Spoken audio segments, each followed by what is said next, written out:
Hello dear students, आज इस video में हम पढ़ेंगे क्लास 10th साइंस के 20 मोस्ट इंपोर्टेंट ऑब्जेक्टिव क्वेश्चंस। तो आइए हम वीडियो को स्टार्ट करते हैं। आपको क्वेश्चन पूरे स्क्रीन पर दिखेंगे और उसमें 4 आपके विकल्प भी होंगे, 4 ऑप्शन भी होंगे। उसमें से आपको बताना है कौन सा ऑब्जेक्ट आपका सही है। तो आइए हम वीडियो को स्टार्ट करते हैं। पहला क्वेश्चन क्या है, देखिए स्क्रीन पर देखिए आप। कैल्शियम ऑक्साइड की जल के साथ अभिक्रिया किस प्रकार की अभिक्रिया है? ऑप्शन ए है आपका ऊष्मा शोषी अभिक्रिया, बी है ऊष्मा क्षेपी अभिक्रिया, सी है उदासीनीकरण अभिक्रिया या डी है रेडॉक्स अभिक्रिया। तो आपको बताना है कि कैल्शियम ऑक्साइड की जल के साथ अभिक्रिया किस प्रकार की अभिक्रिया है। देखो आप अपने आंसर को कमेंट में कर सकते हैं और इसका सही आंसर है आपका बी, ऊष्मा क्षेपी अभिक्रिया। पहले क्वेश्चन का आपका बी ऑब्जेक्ट क्या है, सही है। अब देखते हैं हम दूसरा क्वेश्चन। दूसरा क्वेश्चन क्या है, देखिए स्क्रीन पर। धातुओं द्वारा कौन सा गुण प्रदर्शित नहीं किया जाता? इसके आपके विकल्प हैं। विकल्प ए है आपका विद्युत चालकता, बी तन्यता, सी भंगुरता और डी आघात वर्धनीयता। तो इसका जो सही आंसर है वो है ऑप्शन सी, भंगुरता। भंगुरता धातुओं का गुण नहीं होता है, किसका गुण होता है? अधातुओं का। अब देखते हैं हम तीसरा क्वेश्चन। तीसरा क्वेश्चन क्या है, श्वसन की प्रक्रिया होती है। ऑप्शन ए है उपचयन, ऑप्शन बी है अपचयन, ऑप्शन सी है उत्सर्जन और ऑप्शन डी है अवशोषण। तो आपको पता है कि श्वसन की जो प्रक्रिया होती है उसमें ग्लूकोज का क्या होता है? विखंडन होता है। और जब आपको यह भी पता है कि जो श्वसन की अभिक्रिया होती है उसमें ऑक्सीजन का अवशोषण होता है, तो यह कि कौन सी अभिक्रिया है? अपचयन अभिक्रिया, क्योंकि अपचयन में ही क्या होता है? ऑक्सीजन का ह्रास होता है। तो इसको आप अपचयन अभिक्रिया ऑप्शन बी को टिक करिए, क्योंकि इसका बी ऑप्शन सही है, अपचयन अभिक्रिया। देखिए श्वसन की प्रक्रिया आपकी ऊष्मा क्षेपी अभिक्रिया भी होती है, क्योंकि इसमें ऊष्मा का उत्सर्जन होता है। अब देखते हैं हम अगला प्रश्न। अगला प्रश्न है आपका, अमीबा में किस विधि के द्वारा जनन होता है? तो इसका पहला ऑप्शन है आपका मुकुलन, दूसरा है स्पोर द्वारा, सी ऑप्शन है आपका द्विखंडन और डी ऑप्शन है आपका बहुखंडन। तो आप इसमें से बताना है आपको कि अमीबा में किस विधि के द्वारा जनन होता है। तो आप इसमें से सबसे जो आपका सही आंसर है वो आपका सी है, उसका ऑब्जेक्ट है आपका द्विखंडन। ठीक है ना, द्विखंडन जो आपका है वो अमीबा में जनन की विधि होती है, क्योंकि आपकी अमीबा एक कोशिकीय जीव होती है। इसमें आपका केंद्रक जब इसमें जनन होता है तो केंद्रक आपका 2 भागों में बंट जाता है और 2 अलग अलग कोशिकाओं का इसमें निर्माण होता है। तो इसमें एक कोशिका का विखंडन होता है और 2 खंड में बंटता है, इसलिए हम बोलते हैं इसकी जनन की विधि कौन सी है? द्विखंडन विधि। अब देखते हैं अगला प्रश्न। अगला प्रश्न आपकी स्क्रीन पर आपको दिख रहा होगा कि समतल दर्पण की फोकस दूरी होती है। ऑप्शन ए है आपका +1 सेंटीमीटर, ऑप्शन बी है -1 सेंटीमीटर, ऑप्शन सी है 2 सेंटीमीटर, ऑप्शन डी है अनंत। तो इसका सही आंसर है कि समतल दर्पण की फोकस दूरी कितनी होती है? अनंत होती है। सही आंसर है आपका डी ऑप्शन। अब देखते हैं अगला क्वेश्चन। अगला क्वेश्चन है कि प्रतिरोध का मात्रक होता है। तो ऑप्शन आपको मिला है, option A volt, option B watt, option C ohm, option D ampere. तो आपको सही आंसर इसका बताना है। क्वेश्चन आपको मैं फिर से बताता हूं क्या है, प्रतिरोध का मात्रक होता है। तो इसका सही आंसर है सी ओम। प्रतिरोध का आपको याद रखना है कि मात्रक क्या होता है? ओम होता है। अगर आप अपना आंसर देना चाहते हैं तो कमेंट में लिख दीजिए क्वेश्चन नंबर 6 का सी आंसर सही है। इस तरह से आपको लिखना है, क्वेश्चन नंबर 6 सी ओम, इस तरह से आप लिख दीजिए। ठीक है, अगला क्वेश्चन अथवा 7वां क्वेश्चन देखते हैं हम कि विद्युत ऊर्जा को यांत्रिक ऊर्जा में बदलने वाली युक्ति है। तो आपको ऑप्शन दिख रहे होंगे। ऑप्शन ए है अमीटर, ऑप्शन बी जनित्र, ऑप्शन सी मोटर और ऑप्शन डी है गैल्वेनोमीटर। तो आपको बताना है कि एक ऐसा यंत्र जो आपका विद्युत ऊर्जा को यांत्रिक ऊर्जा में बदलता है, तो क्या करता है? मोटर करता है आपका। ठीक है ना, तो इसका ऑप्शन सी आपका क्या रहेगा? सही रहेगा। 7वें क्वेश्चन का सी आंसर मोटर आपका सही रहेगा। अब देखते हैं 8वां क्वेश्चन। इसमें है एक पारितंत्र में मानव है। अब मानव क्या है आपको बताना है, जो पारितंत्र होता है आपका, इसमें मानव क्या है? सबसे पहला ऑप्शन है ए है उत्पादक, बी ऑप्शन है शाकाहारी, सी ऑप्शन है मांसाहारी, डी ऑप्शन है आपका सर्वाहारी। तो आपको पता है कि जो मानव होता है वो सर्वाहारी होता है। ठीक है ना, क्योंकि वो सब कुछ खाता है, शाकाहारी चीजें भी खाता है और मांसाहारी भी खाता है, इसलिए उसको किस में गिना जाता है? सर्वाहारी में। तो इस क्वेश्चन का आपका डी आंसर सही है। अब देखते हैं अगला क्वेश्चन। सबसे अधिक अभिक्रियाशील धातु है, आपको ऑप्शन दिख रहे होंगे। ऑप्शन ए Na का मतलब होता है सोडियम, ऑप्शन बी Au का मतलब होता है आपका सोना मतलब गोल्ड। इसके बाद ऑप्शन सी है आपका Ag मतलब होता है चांदी या सिल्वर, ऑप्शन डी है आपका Cu मतलब कॉपर। तो आपको इसका सही आंसर देना है। क्वेश्चन फिर से हम पढ़ते हैं, सबसे अधिक अभिक्रियाशील धातु है, तो इस सब में सबसे अधिक अभिक्रियाशील धातु कौन सी है? Na मतलब सोडियम। ऑप्शन ए आपका इसमें सही है। अब बढ़ते हैं अगले क्वेश्चन की ओर। अगला क्वेश्चन है आपका 10वां क्वेश्चन। 10वां क्वेश्चन है आपका लेंस की क्षमता का एसआई मात्रक है।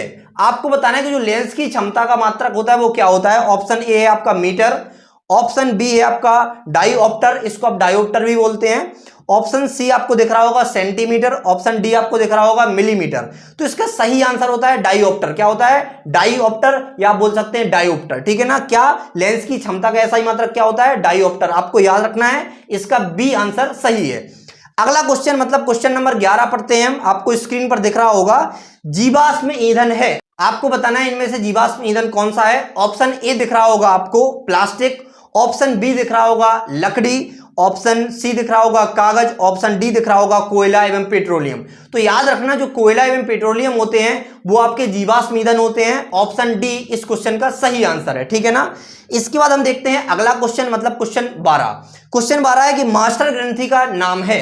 अब मास्टर ग्रंथि किस ग्रंथि को कहते हैं। ऑप्शन ए आपको दिख रहा होगा एड्रीनल ग्रंथि, बी ऑप्शन है आपका पीयूष ग्रंथि, सी ऑप्शन है आपका इंसुलिन, और डी ऑप्शन है थायराइड ग्रंथि। तो आपको इसका सही आंसर पता होना चाहिए, और इस क्वेश्चन का सही आंसर है आपका पीयूष ग्रंथि, क्योंकि पीयूष ग्रंथि को मास्टर ग्रंथि बोलते हैं, और इस क्वेश्चन का बी आंसर आपका सही है।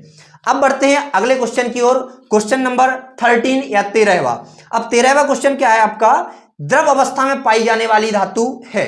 अब द्रव अवस्था में कौन सी धातु पाई जाती है। ऑप्शन आपको ए दिख रहा होगा जिंक, बी दिख रहा होगा सोडियम, सी ऑप्शन दिख रहा होगा आपको मरकरी या पारा या पारद भी बोलते हैं इसको, और डी दिख रहा होगा एल्यूमिनियम। तो आपको पता है जो आपका मरकरी या पारा धातु होती है वो आपकी द्रव अवस्था में पाई जाती है। तो इस 13 या 13वें क्वेश्चन का सही आंसर है ऑप्शन सी मरकरी या पारा द्रव अवस्था में पाई जाने वाली धातु है। अब इसके बाद हम बढ़ते हैं अगले क्वेश्चन की ओर। अगला क्वेश्चन 14वां या 14वां क्वेश्चन है मानव नेत्र के किस भाग पर वस्तु का प्रतिबिंब बनता है। वह है नंबर ए, या ए ऑप्शन है आपका दिख रहा होगा कॉर्निया, बी ऑप्शन है परितारिका, सी ऑप्शन है पुतली, और डी ऑप्शन है दृष्टिपटल, या इसको आप रेटिना भी बोलते हैं। तो आपको बताना है कि मानव नेत्र के जिस भाग पर वस्तु का प्रतिबिंब बनता है वह है, तो इसका सही आंसर है ऑप्शन डी दृष्टिपटल, और दृष्टिपटल को आप रेटिना भी बोलते हैं। अगर ऑप्शन में दृष्टिपटल आ रहा तो दृष्टिपटल आपको टिक करना है, अगर रेटिना आ रहा तो रेटिना टिक करना है, क्योंकि दोनों एक ही नाम है, ठीक है ना। अब देखते हैं हम अगला क्वेश्चन। अगला क्वेश्चन है आपका विद्युत धारा का एसआई मात्रक है। विद्युत धारा का आपको एसआई मात्रक बताना है। ऑप्शन ए आपको दिख रहा होगा joule, option B watt, option C volt, option D ampere.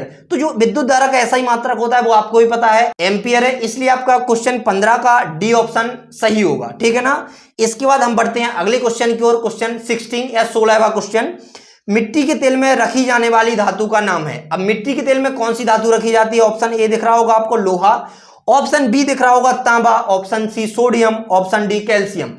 तो जो आपका मिट्टी के तेल में रखी जाने वाली धातु है वो आपको पता है, ऑप्शन सी आपका सही है सोडियम। सोडियम धातु को मिट्टी के तेल में रखा जाता है। अब बढ़ते हैं हम अगले क्वेश्चन की ओर। क्वेश्चन 17वां क्या कहता है कि मनुष्य के हृदय में कक्ष होते हैं। आपको बताना है कि जो मनुष्य का हृदय होता है, मानव हृदय, उसमें कितने कक्ष होते हैं। तो ऑप्शन ए आपको दिख रहा होगा 1, option B 2, option C 3, option D 4। तो आपको याद रखना है कि जो मनुष्य का हृदय होता है उसमें आपके 4 कक्ष होते हैं, इसलिए 17वां क्वेश्चन का आप ऑप्शन डी आपका क्या रहेगा, सही रहेगा।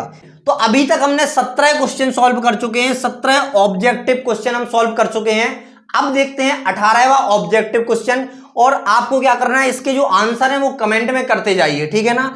अब देखिए 18वां क्वेश्चन क्या है आपका, स्वस्थ मनुष्य के लिए स्पष्ट दृष्टि हेतु न्यूनतम दूरी है। आपको दिख रहा होगा क्वेश्चन स्क्रीन पर। इसका ए ऑप्शन है 20 सेंटीमीटर, बी ऑप्शन है आपका 25 सेंटीमीटर, सी ऑप्शन है 10 सेंटीमीटर, और डी ऑप्शन है 30 सेंटीमीटर। तो इसका सही आंसर होगा आपका ऑप्शन बी 25 सेंटीमीटर, ठीक है।